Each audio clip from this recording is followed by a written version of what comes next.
Hello बच्चों, आप सभी का आपके अपने YouTube चैनल मैथ्स गुरु आपके मिश्रा में एक बार फिर से स्वागत है। आज मैं कक्षा 10 के हिंदी मीडियम की गणित की पुस्तक के निर्देशांक ज्यामिति अभ्यास के बहुत ही अच्छे सवाल के साथ में आप लोगों के साथ में पुनः हाजिर हुआ हूँ। तो देखिए, सवाल आप लोगों के सामने है। सवाल इस प्रकार है कि यदि बिंदु 7, -2, 5, 1 और 3, के समरेखी हैं तो के का मान ज्ञात कीजिए। सभी को समझ में आया क्वेश्चन? क्वेश्चन बहुत ही सरल है, बहुत ही आसान है। और जो समरेखी बिंदुओं के जो सवाल होते हैं उनको करने का तरीका बहुत ही आसान होता है। तो बहुत ही ध्यान दीजिए, ध्यान से। सबसे पहले मैं यहाँ पे लिखूंगा हल, क्योंकि हम लोग इस सवाल को हल करने जा रहे हैं। तो सभी लोग बहुत ही ध्यान देंगे कि देखिए, यहाँ पे 3 बिंदु हमारे पास हैं। एक बिंदु 7, -2, दूसरा 5, 1, तीसरा 3, के। ये जो बिंदु 7, -2, इसमें जो पहले बिंदु 7 है और फिर ये -2, तो ये जो 7 होता है वो x का मान होता है और ये जो -2 होता है वो y को दर्शाता है। इसी प्रकार से 5, 1 में 5x के लिए है और 1 y के लिए है। 3, के में 3x अक्ष को दर्शाता है और k y अक्ष के लिए होता है। ठीक है, तो सबसे पहले हम लोग एक लाइन लिख देंगे जो हम लोगों को दी गई है। क्या दिया गया है कि बिंदु 7, -2, 5, -1, 5, 1 और 3, की क्या है, समरेखी है। ठीक है, तो यही लाइन हम लोग लेकर के चलेंगे। क्या लिखेंगे? चूंकि बिंदु 7, -2, 5, 1 तथा 3, के समरेखी है, समरेखी हैं। इतना सभी को आया? अच्छा, देखिए, अब जैसा आपको बताया गया है कि बिंदु 7, -2, 5, 1 और 3, के समरेखी हैं। तो अगर ये तीनों बिंदु समरेखी हैं, समरेखी हैं, सबसे पहले मैं आप लोगों को बताना चाहूंगा संरेखी क्या होता है। देखिए, नाम क्या है? संरेखी। संरेखी मतलब सीधी रेखा में, सीधी रेखा में। तो देखिए ध्यान से, यहाँ पे जरा थोड़ा सा अलग मैं आपको बताना चाहूंगा। जैसे ये 3 बिंदु हैं हमारे पास, 1 बिंदु, 2 बिंदु, 3 बिंदु, 3 बिंदु। अब ये देखिए, लगभग तीनों एक ही सीधी रेखा में है। तो अगर हम लोग इनसे एक रेखा खींचना चाहें तो कुछ इस प्रकार से हम लोग रेखा खींच सकते हैं, क्योंकि ये क्या थे? संरेखी थे। क्या थे?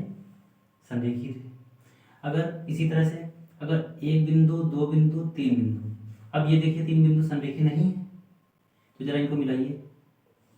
इसको इससे मिलाया, इसको इससे मिलाया और इसको इससे मिलाया। देखिए, तीनों बिंदुओं को आपस में, यहाँ पे तीनों बिंदुओं को आपस में मिलाया गया तो एक सीधी रेखा बन गई। और यहाँ पे जब तीनों बिंदुओं को एक साथ मिलाया गया तो क्या है? त्रिभुज का निर्माण होगा। बस यही फर्क है क्या संरेखी बिंदुओं में और असंरेखी बिंदुओं में, जो संरेखी नहीं होते हैं। देखिए, ये तीनों बिंदु एक सीधी रेखा में थे तो ये क्या है? संरेखी है। और ये तीनों बिंदु एक सीधी रेखा में नहीं है तो ये क्या है? संरेखी नहीं है। तो मतलब यदि कोई 3 बिंदु संरेखी हैं तो उनसे त्रिभुज का निर्माण होगा, और यदि कोई 3 बिंदु संरेखी नहीं है तो उनसे त्रिभुज का निर्माण नहीं होगा। और जब त्रिभुज का निर्माण नहीं होगा तो उनका क्षेत्रफल भी नहीं होगा, उनका जो एरिया होता है वो भी नहीं होगा। नहीं होने का मतलब उनका एरिया 0 होगा। तो हम लोग यही कंडीशन लेके चलते हैं। भाई, इन्होंने हमको इस क्वेश्चन में खुद ही बताया है। क्या बताया है? कि यदि बिंदु 7, -2, 5, 1 और 3, के संरेखी हैं। संरेखी हैं मतलब ये तीनों बिंदु एक सीधी रेखा में है, और जब तीनों बिंदु सीधी रेखा में है इस तरह से, तो उनसे त्रिभुज का निर्माण नहीं होगा। और जब त्रिभुज का निर्माण नहीं होगा तो त्रिभुज का क्षेत्रफल जो होता है वो भी 0 होगा। तो वही हम लोग लिख देंगे, क्योंकि बिंदु 7, -2, 5, 1 और 3, के क्या है? संरेखी हैं। इसलिए इन तीनों बिंदुओं से जो त्रिभुज का निर्माण होता है वो क्या हो जाएगा? 0। ठीक, तो इसलिए क्या लिख देंगे? त्रिभुज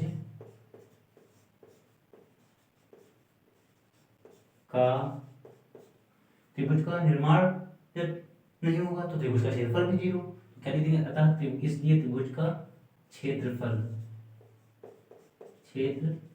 क्षेत्रफल बराबर 0। अब त्रिभुज का क्षेत्रफल अगर 0 है तो त्रिभुज के क्षेत्रफल का फार्मूला क्या होता है? तो सभी लोग जानते हैं त्रिभुज के क्षेत्रफल का अलग अलग आकृतियों के लिए अलग अलग फार्मूला होता है, लेकिन यहाँ पे निर्देशांक ज्यामिति की बात हो रही है तो हम लोग निर्देशांक ज्यामिति वाला फार्मूला लगाएंगे। ठीक है, तो क्या लिखेंगे? सबसे पहले फार्मूले को लिखने से पहले हम आप लोगों को बताना चाहेंगे कि यहाँ पे ये 3 बिंदु दिए गए हैं। इन तीनों बिंदुओं में पहले वाली जो वैल्यू होती है वो x की होती है, दूसरी वाली y की। ऐसे पहले वाली x की, दूसरी वाली y की, फिर पहले वाली x की, दूसरी वाली y की होती है। ठीक है, तो यहाँ पे हमारा ये पहला बिंदु है तो 1 1 लगा दिया। इसी प्रकार से ये दूसरा बिंदु है, इसमें 2 2 लगा दिया। इसी प्रकार से तीसरा बिंदु है 3 3 लगा दिया। अब देखिए ये तीन बिंदु x1 y1 x2 y2 x3 y3 हो गए। तो त्रिभुज का क्षेत्रफल क्या होता है? 0। इसका हम लोग फार्मूला लगाएंगे। क्या लगाएंगे कि त्रिभुज का क्षेत्रफल का फार्मूला क्या? तो 1/2 x1 ब्रैकेट के अंदर y2 minus y3 plus x2 y3 minus y1 plus x3 y1 minus y2 equal 0। इतना सभी को आया। अब हम लोगों को कुछ नहीं करना है, केवल ये जो x1 y1 और x1 y1 x2 y2 और x3 y3 की वैल्यू इस फार्मूले में रख देनी है। तो बहुत ही ध्यान से समझिए। क्या लिखेंगे हम लोग यहाँ पे?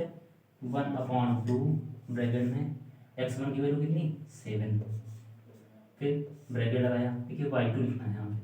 y2 की वैल्यू कितनी? 1, तो यहाँ 1 पुट कर दिए, माइनस y3 की वैल्यू क्या है? k, तो यहाँ पे k लिख दिया, प्लस फिर देखिए x2 की वैल्यू कितनी?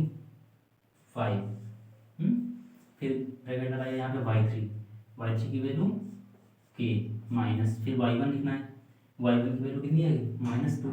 देखिए यहाँ पे माइनस है और यहाँ पे y1 की वैल्यू फिर से माइनस लगा दिया, तो माइनस का 2 जब लिखेंगे हम लोग यहाँ पे, देखिए सेम ब्रैकेट हो रहा है। तो चाहो तो इस ब्रैकेट को चेंज कर दो, कर्ली ब्रैकेट लगा सकते, चाहो तो हम लोग ये माइनस और माइनस, लेकिन यहाँ पे एक बार ब्रैकेट को चेंज करके लिख देना ऐसे, प्लस यहाँ पे x3 की वैल्यू कितनी?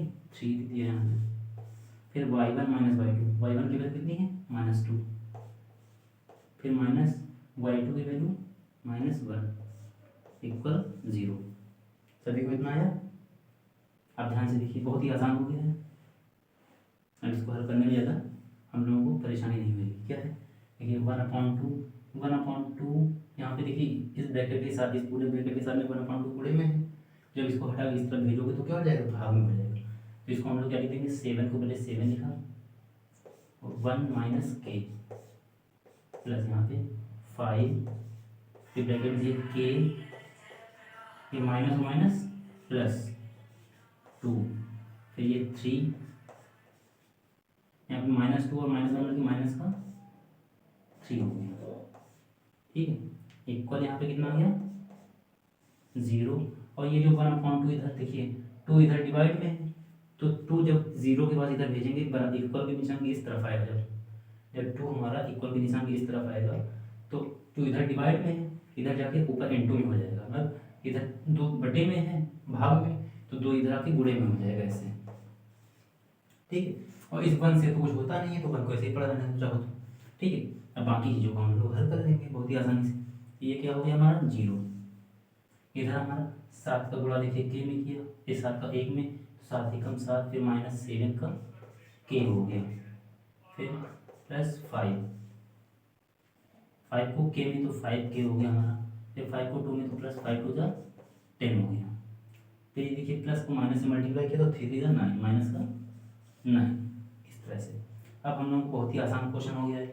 हम लोग k वाली वैल्यू को एक साथ कर लेंगे और जो संख्यात्मक ये संख्याएं हैं इनको एक साथ कर देंगे, बस सवाल हल हो जाएगा हमारा। तो देखिए यहाँ पे k की वैल्यू कितनी? -7k प्लस 5k, और संख्याएं हमारी देखो यहाँ पे 7 है, 10 है और 9 है। 7 और 10 को साथ साथ लीजिए, 7 प्लस 10 माइनस 9 इक्वल 0। इसी तरह से फिर 7k देखिए माइनस का है और 5k क्या है? प्लस का है, तो अलग अलग चिन्ह है।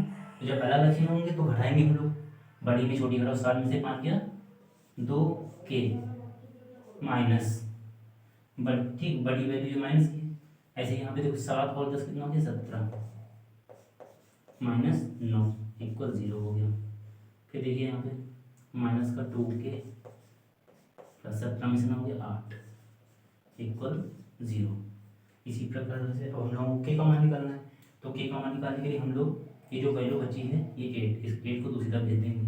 तो क्या लिखेंगे -2k इक्वल 8 इधर भेजा तो 0 और -8 हो गया।